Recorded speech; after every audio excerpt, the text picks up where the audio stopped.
Hello, thank you for being here. It's Cyndy from Soulprint Intuitive Tarot. Today I'm going to do a channeled message reading. Okay, so first of all, if you might not have noticed or seen or were notified about the fact that there was a pendulum video, like my Friday videos, it was released on Monday. So if you haven't seen it, you might want to just go into my playlist and find it. All right, so there's that. So one of the things I talked about at the end of that video was the reception that Trump received when he went to a libertarian convention on the weekend and tried to convince them that he was their guy. He was booed. He was jeered at. I think he was laughed at. It was incredibly humiliating for him. My understanding is he lasted about a half an hour and then left the stage after saying rude things to people, which is, what he does. So over the weekend, I saw a couple of the clips of him sort of standing there and getting all of this negative sort of blowback in his face. Um, so I wanted to see how he's doing because I think that given his narcissism, he would find that beyond infuriating.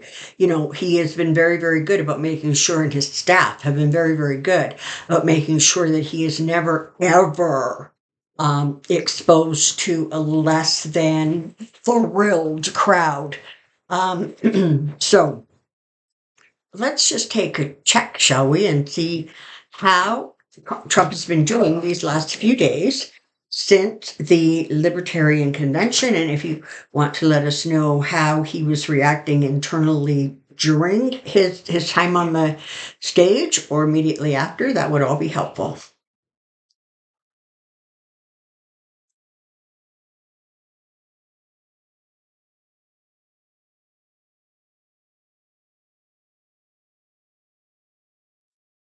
That he did not broke out on that stage could actually be a testament to either his good health or his stubbornness.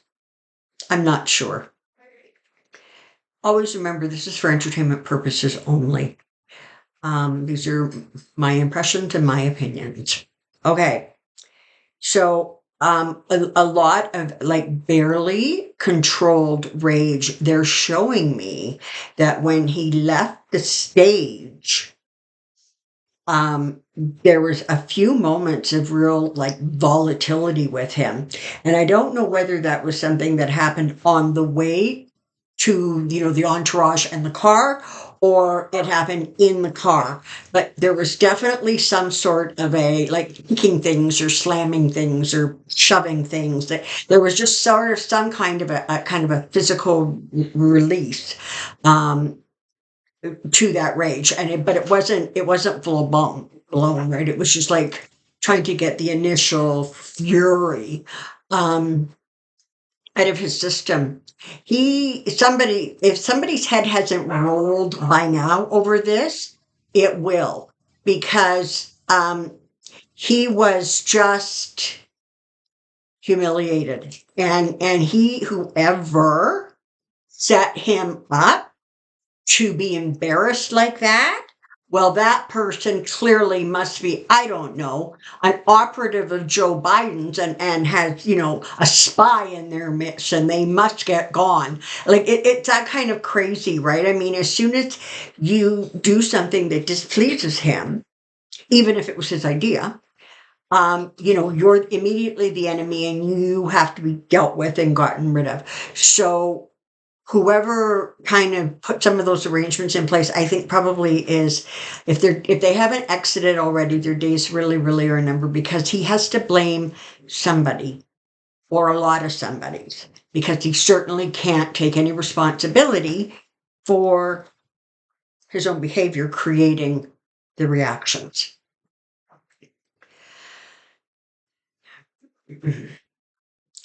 So what they're saying is, one of the things that if you've been paying attention, that's been going on during this court case is that there's some person in his entourage whose job it literally is to find flattering articles and print in the newspaper, on media, wherever they find them, make them up, I don't know.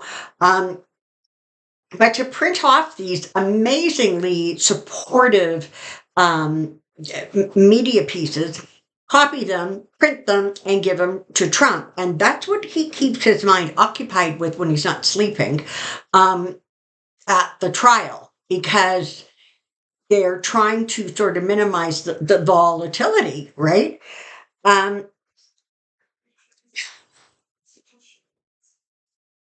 So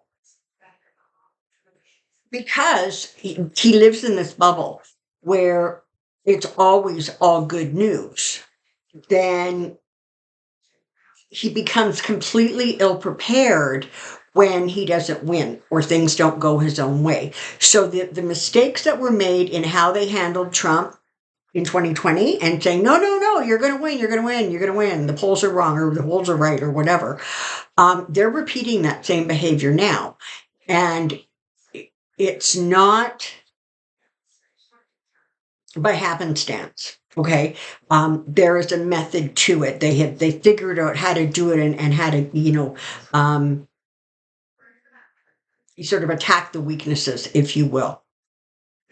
But what they forget to realize is the more outrageous his behavior comes, the more disjointed and disconnected, more and more people are going to start picking up on it. And the Biden campaign is doing a really good job, apparently, because I'm in Canada, so I don't see a lot of these ads, but they're doing a really good job of sort of keeping Trump's issues front and center. So there's that. So super angry, like super angry.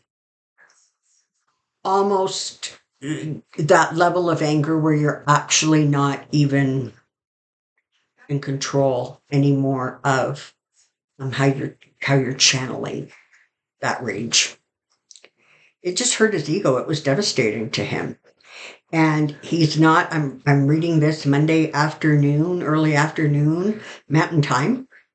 He is not recovered from it. He is still feeling very bruised and very battered. So then the next question becomes, Spirit, when all of these wonderful people are seeing this video on Tuesday, the 28th,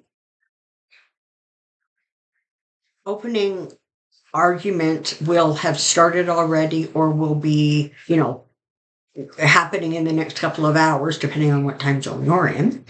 How is Trump going to handle the rest of the days in court, the closing arguments? And, how's he going to respond to the stress, the anxiety, the worry, et cetera, of this week in court? So what they're saying to me is that the closing arguments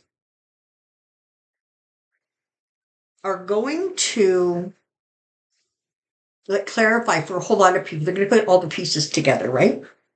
But for Trump, it's sort of like I am really bleak, because when they put it all together like that, he can see where this is not rolling in his favor, right? I mean, don't forget, Trump's a lot of things, but he's really good at branding stuff. He's really good at marketing.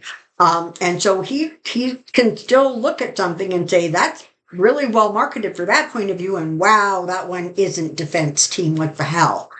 Okay. So you can expect Tuesday to be very difficult for him. You can expect a lot of arm waving and yelling and screaming and all the things he does going in and out of court. You're going to start to really, really see that intensity of um, disconnect. I don't know another way to say it. He is still being told that, there's a good chance, there's a good chance, there's a good chance you're gonna, maybe a fine, maybe you'll get your wrist slapped, but really they're not gonna throw the ex-president in jail. They're not gonna find you guilty of all these felonies. And so when that happens, you then have the reaction of a toddler who has been denied something that they were told they could have. And the problem is that in the telling him what he could have, they were wrong. And it wasn't a reflection, or, any sort of a reflection of Earth One reality. So there's going to be some real volatility around the reading of the bird. I am seeing, they're telling me twice, the jury is going to want to sort of reconnect with the judge because they have questions or concerns or something like that. It is very, very likely that there should be a verdict. I'm hearing by I almost want to say Friday morning, late morning. This is what it feels like. It feels like, okay, it's Thursday. We know where we stand. We all agree. This is what, this is what our decisions are. These are the verdicts. Let's all go home, take a deep breath, sleep on it, come back in the morning, and then we'll confirm that everybody still feels the same way. And then we'll let them know that we have a verdict. So that's what it feels like. So it feels to me like we're looking at Friday morning. The only thing that could cause that to deviate would be if they started deliberations on Wednesday.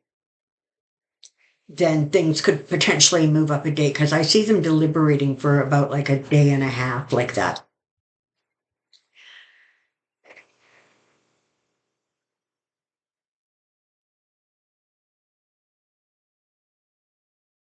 All right.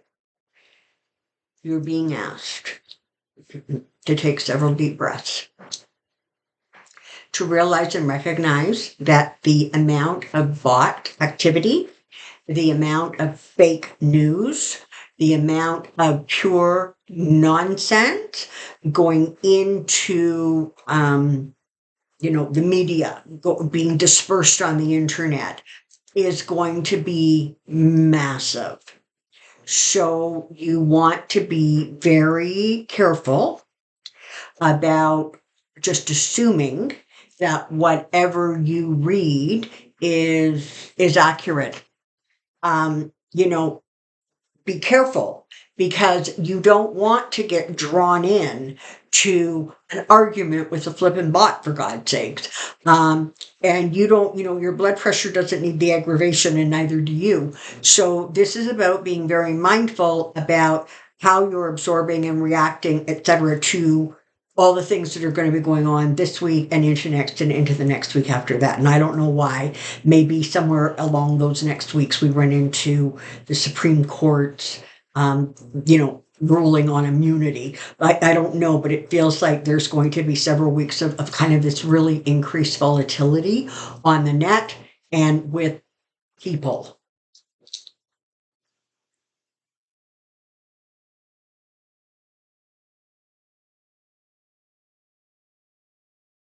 He is not going to be sentenced right away. Um, it's going to be a few weeks before they have the sentencing hearing. He may very well end up with an ankle bracelet,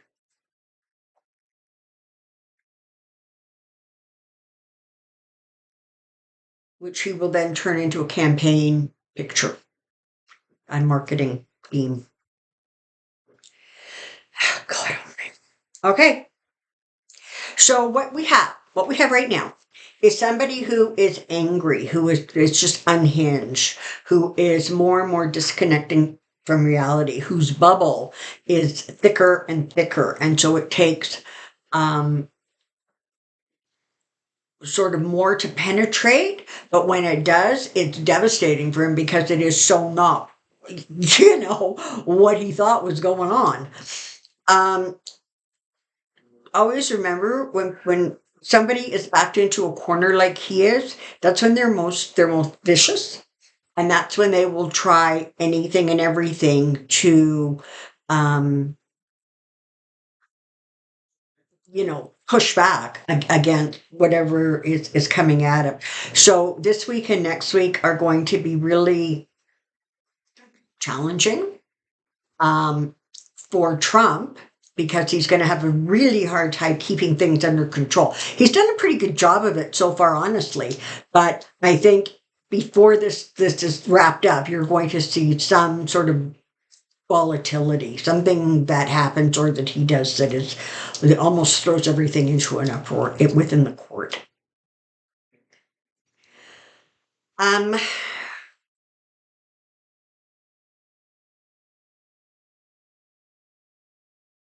So buckle up, take your vitamins, only absorb as much as you feel you need to stay kind of in the loop or informed about what's going on.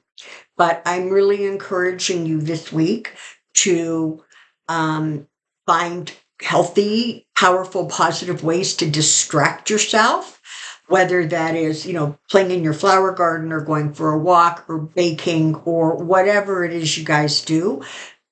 Distract. Because a diet 24/7 of the craziness that's going to happen in the next 14, 15, 16 days. You don't need all of that rolling around in your head all at one time, because you may well explode. So only absorb what you need to feel like you know what's going on, and then let the rest be. And it will just be easier for you. When you find yourself becoming really frustrated or over anxious, I want you to all just take a minute, take a deep breath in, get a picture of Biden in your head, in your third eye, in your imagination, and just completely envelop him in a bubble of beautiful, beautiful white, powerful, powerful, strong light. And release your breath and let it go and move on. It's the most powerful thing you can do. Certainly getting into a fight with a bot is not. Alrighty, my darlings, thank you so much for being here. Things going the way they should. You'll see me, Wednesday and Thursday and Friday and Saturday. Have yourself a really great week. Thank you for being here. I will look forward to seeing you tomorrow. And between now and then, take care and be well. Bye-bye.